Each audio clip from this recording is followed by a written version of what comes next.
Hello, Fiona. I caught you Hi about to put there. on your glasses or take them I off. know, I don't know. Can't decide. Fantastic. Uh, Cheers. Cheers. What have you got today?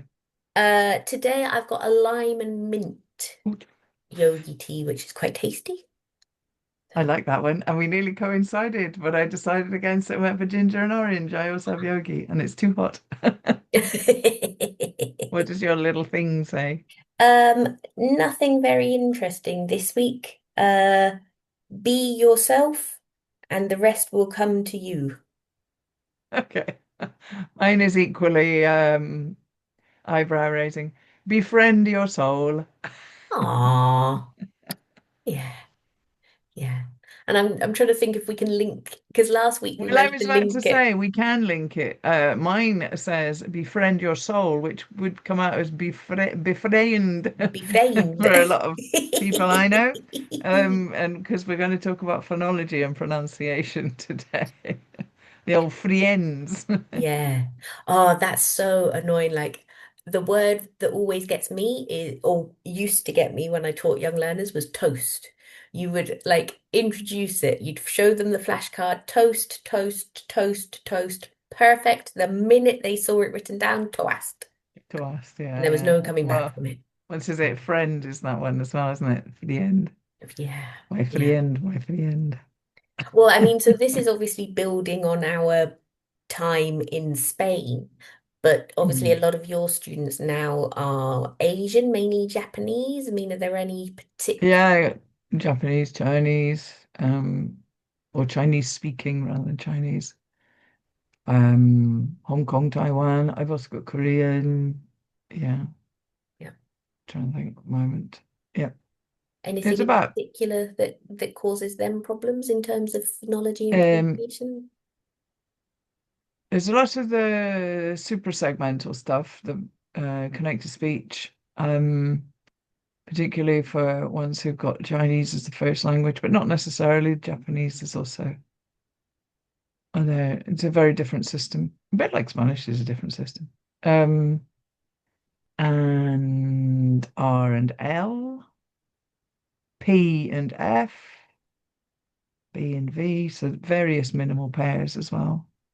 Um, connect to speech, intonation, variable. Mm. I saw a wonderful session, Scott McDonald, a language cert event a couple of, well, last month. No, well, end of November. Um, Recently. and yeah, time flies. It Um, really does, yeah. and so he showed this video, and it was about how a lot of the problem with language speakers is that they're trying to use their first language patterns with the second language. And if you can kind of get them to use the second language patterns, so the intonation, the rhythm, and Yeah, that makes them sound much more proficient when they're speaking that second language. The typical thing of the people speaking Spanish, like even if their pronunciation of the sounds is perfect, if they sound like they're speaking English structures, then it, yeah. it just doesn't work. Mm. Yeah, but I used to, I mean, I do it to an extent now, but I used to do it a lot in Spain, getting to impersonate a Brit speaking Spanish first. Get them to pretend to be what's that guy Robinson that used to be on TV? What's the like The now? the football guy. Football guy, yeah. But there's always characters, Laurel and Hardy, these kind of characters that you get around the world where it's somebody speaking the student's first language, but with a British accent. And then that kind of tunes them in a bit more to the musicality of it. And you say, Mm. right, well, you want to sound like that, but in English.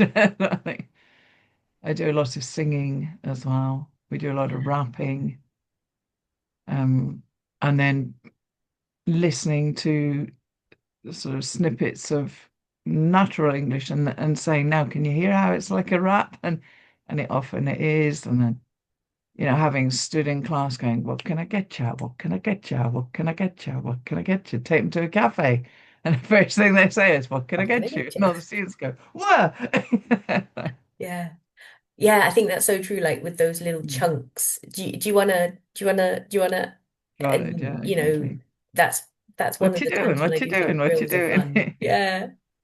This Yeah. is it. It's about music. If you've got musicians in the class, it's often um I don't know about easier, but it's a good idea to try and shift your the way of speaking. So you shift towards the musician and let the musicians kind of feed it through to the rest of the class. Mm, Because if we start talking meta language for English teaching, um, I you're more likely to close ears than open them, I think. yeah. Whereas, music, there's usually a guitar player or a pianist or a violinist or whatever in most classes, somebody who's got singing knowledge, and you can start talking about, bars and notes and rhythm Hmm. Hmm. and Cool. and dance as well, anything with rhythm in it. Yeah. Going back to what you said just then about meta language. So Mm. part of the reason that I wanted to talk about phonology was I did a kind of end of the year Instagram post on my professional Instagram. And I realized that I take very few photos of anything work related. So Oh, I think I saw that's this going to one. be Yeah. a New Year's resolution. Um, and yeah, but one of the photos that I did have saved was just my hand. And it's something that helped me when I was doing my dip soul because there's a phonology transcription.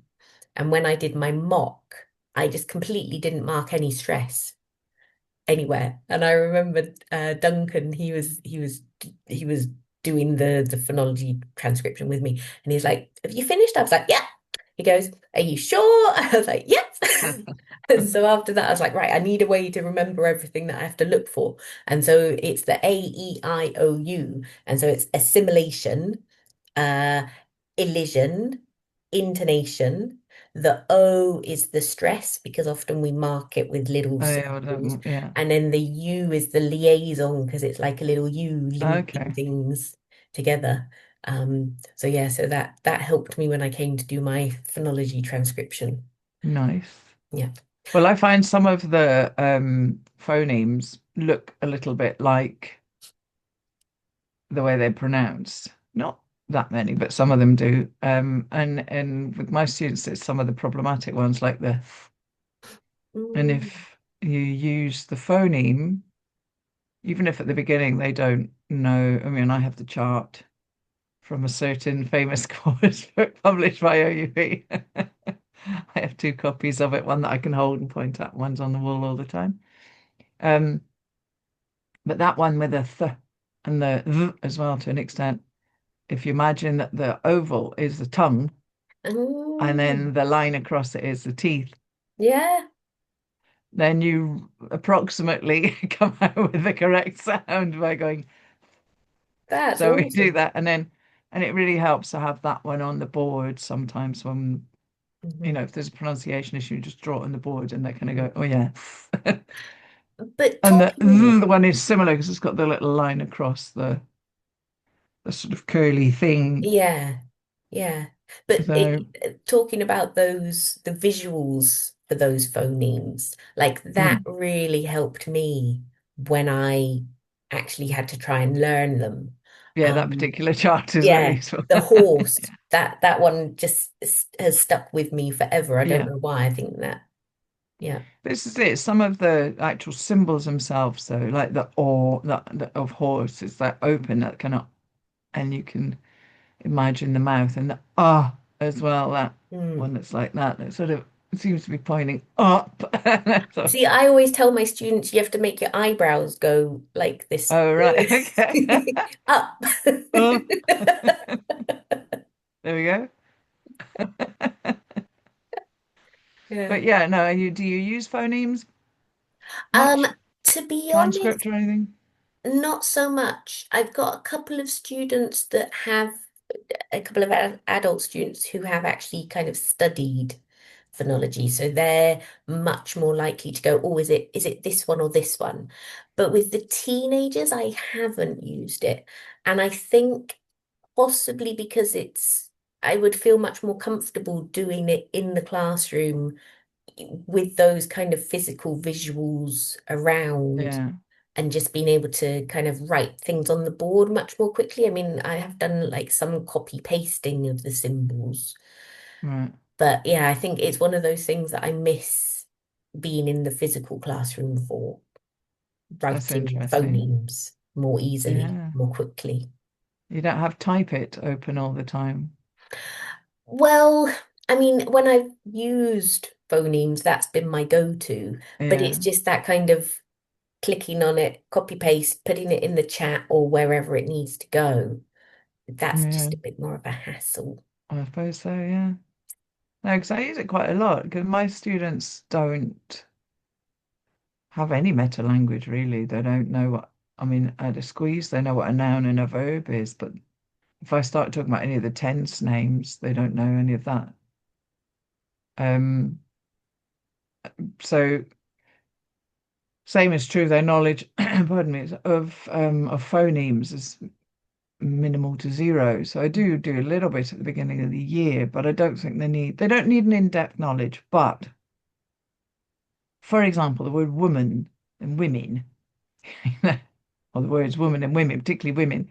Um, I mean, this is it's like kitchen and chicken, isn't it? It's this sort of thing where globally this word women seems to be a problem. And so if I write it in phonemes on the board, they can see that there's that's the same sound. So as well as hearing it, it gives them a visual that shows them that Yeah, it's not woman or women or any of the it's women yeah, yeah, and then when you write woman, they can see that oh look, they like the vowel sounds completely different. It's none of the two, neither of the two in the singular repeated in the plural. So it's not about saying this symbol is this sound. It's just to show, look, this one and this one are the same, or this one yeah, and this one are different. And that helps also with things like that the one that in Spanish I used to call postbox mouth, the um, and now I call postbox mouth. In Spanish it was boca buzón, which sounded better in English. Postbox mouth, it works, but still. And the Mm, students laugh and they try to make a postbox with them mouth and they go um, but again, the and the they can see the yeah. difference. Um, So I use it more for that, for showing differences. And then things like that looking like a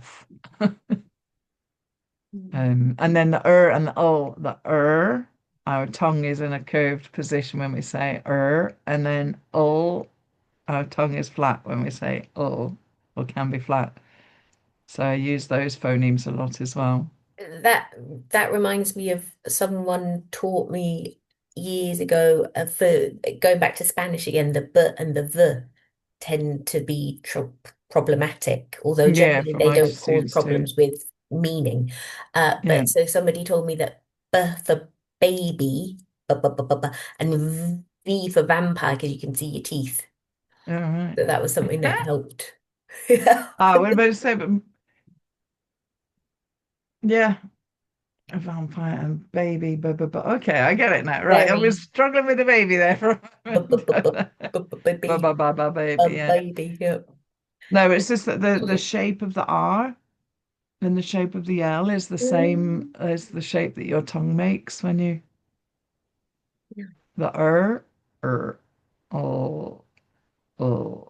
So, and then that's replicated by drawing it as well as just hands. But I stand in class doing this a lot. But yeah, it's definitely useful to. Yeah. And I think that's it, like the visual or making it physical, anything like that makes it much more memorable as well than Exactly, yeah. just And kind just of and the listen and little repeat. for the syllable stress, the stress syllable Mm, thing at the beginning. yeah. Yeah, it reinforces they hear it, but then they can see it as well. Mm, yeah. And that means they can copy it in a visual form Yeah. and then try to reproduce it. And another activity that I did in the physical classroom was putting people into groups, and Hmm. then you give them either words or sentences. So, for example, if you're in a group of four, you have a four-syllable word or a four-word sentence, and then they have to kind of work together to work out where the stress is, and Right. then kind of how they show that stress. So I did it at a conference not long ago as well, and I had a group who the tallest person, when it was a word, the tallest Yeah. person was the main stress. And then there were other things like the stressed word jumped, or they were crouching and clapping, and yes, I think Yeah. anything that you can bring in physically, bringing in This more of is the it. senses, Yeah. just It's to listening. make it more than just a sound. I'm Mm, trying to avoid using auditory and visualist terminology here. But instead of just a sound that it's got, yeah, it's being memorized in more ways. This goes back to how the memory works, of course. yeah, yeah. But I think that's it. I think it's so, and I find this as well, that so often people can't hear Hmm. the distinction, or they Well, that's can, it. like when you say 2020, not 2020, 50-15, like that's really Yes. tricky for them. But if you can do something like 15-50, Yeah, it's drawing the attention to differences or to, yeah, but that's true of us trying to learn other languages, hmm hmm as a person who travels quite a lot to Serbia, Croatia, Macedonia, that area, Slovenia, and they have I'm trying to think how it's written, the Z with the little cedilla, the C with the little cedilla, uh, there's another Is there one. an S with a Ah! cedilla? Mm, S with a cedilla? yes, I think so. Yes, I'm trying to think. What have I said? They, two of them at least sound very similar to our ears, and hmm it's like the ch and the ch or something. And hmm it's just, yeah, I think the S is clear to me, but the C and the C with the cedilla and the Z with the cedilla, for our ears to hear the difference, it's tricky because we've never needed to. mm Yep. Yep. It's not just the mouth that seems to lose plasticity, or the ears, just picking out the differences. Or I used to have Thai flatmates who were saying that each sound has a different intonation will change the meaning. So it's not quite the same. The sound is almost the same sound, but it's a different pitch or a Mm. different. And that was, I think it's something along the lines of hard-boiled egg and woman are essentially the same word, but with a different pitch. And you No. can imagine that's all plenty scope for mistakes there. Um, but it was to actually pick up the difference was really tricky. Yeah. So I guess the only way for that is exposure, but having a visual to link to it is really helpful, I think. Going back to phonemes and to sort of train the ear, you all you can do is expose it a lot to minimal pairs and in context, obviously. But then if you've got a visual, it just helps for the learning of the language and then trying to produce it, I think. Yeah. Yeah. And what's been one of your favorite kind of nonsensical activities? Because you mentioned there about having things in context, which we're both huge fans of. Context is queen. Yeah. But are there any activities that you've done just to kind of get their mouths moving, or something like that, that are Oh kind of yeah, a I bit mean tongue sillier? twisters I think is probably the obvious one. But we do a lot of standing there going la la la la la la la la la room room or singing Rama Lama Ding Dong, this kind of thing, which is total nonsense. Making, well, I mean, in particular the thing, but yeah, tongue twisters. So we have one, for example, that is how much cream can a clam cram in a clean cream can? Ah, And then Willie's really rather weary, which they find extremely difficult. with a W as well. Yeah. Oh, I've got about 12 of these. I can't offhand, I can't remember them, but tongue twisters, and I get them to teach themselves the tongue. So each student has a tongue twister or two, depending. And they teach themselves the tongue twisters, and I go around and help them as they're trying to, and then they teach each other. Yeah. So they just mingle and teach each other. And so I'm just supporting individual students and then I like that. going around and helping and listening in and going, oh, very good, very well done. The third girl's skirt's got birds on it. With the sound. 'Cause my Oh. students struggle with the Mm. um yeah. So I think I mean it is nonsense. The third girl's skirt's got birds on it. Yeah, yeah. I And did a similar, not so much making tongue twisters, but with minimal pairs. So kind of in class I gave them the sounds and then they had to write as many words as possible, the uh-huh. minimal pairs, and then they had to kind of create little stories with those. So, for I think for that one it was like the wash, the ch and the sh, which for Yeah. Spanish people is problematic. So we had things like she's washing her chips, or she's Yeah. watching ships while she's washing her chips in the washing machine, or something like that. Yeah, sort of thing, yeah. Yeah. I Awesome. think pronunciation, I think it was Jennifer Jenkins, Professor Jennifer Jenkins, who did the studies on communication breakdown, the types of um, language features that cause communication breakdown between second language speakers of English. So a Chinese person speaking to a German person, for example, or a Turkish person speaking to an Argentinian. Um, and I don't remember the exact numbers, but I'm pretty sure it was 60% minimum um, of communication breakdowns is due to pronunciation. And then things like grammar was only about 10%, vocabulary was about 10%, and there was maybe it was 70%. And then there was cultural knowledge. Like if I talk about, I don't know, the magic roundabout to you or make a reference to Morecambe and Wise, Mm. people are going to go, what? You Um, but it was, yeah, 60 or 70% was pronunciation based. So that kind of piece of information has really stuck in my mind. I mean, that was about 20 something years ago. I heard that. And then Robin Walker has done a lot of work on Spanish and priorities for learners. And Yeah. so, yeah, for me, that makes pronunciation one of the key things. It's something a lot of teachers skip. Mm. And in course books, it tends to be somewhere on the right-hand page and on a little box somewhere that, well, if we get there by the end of the lesson, we'll get there, and if we don't, we don't. Um, but my teaching, I tend to do a lot of pronunciation work, Mm. not just because I'm in the UK. I did when I was in Spain and elsewhere as well, Yeah. Yeah. just because it's the key element of Yeah. communication, really. Yeah. Definitely.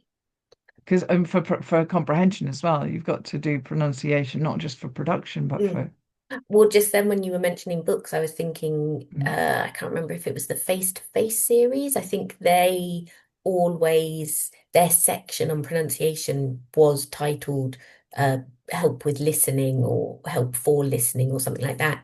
And mm. that's how they introduced the phonology into the teaching. Yeah.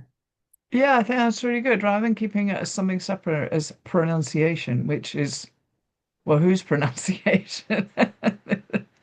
That opens a whole new can of Yeah. worms. But yeah, help, communication help. Mm.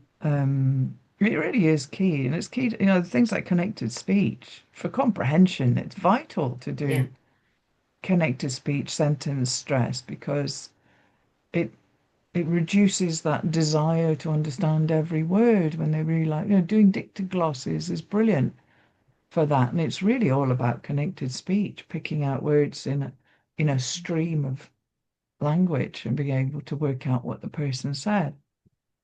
So Yeah, pronunciation and phonology, going back to, or, phonemes, passing knowledge of the phonemes and teachers using phonemes, I think it's really, really, really useful. Something we'll no doubt come back to again. Another big topic that we've just brushed the surface of. Exactly. Fantastic. Well, my tea is definitely chilly now, so I'm going to go and get a top up. Well, Uh, mine isn't, so I'm just going to sit and enjoy it. and we'll be back again next week. Don't forget to like and subscribe. Somewhere down there. Yeah.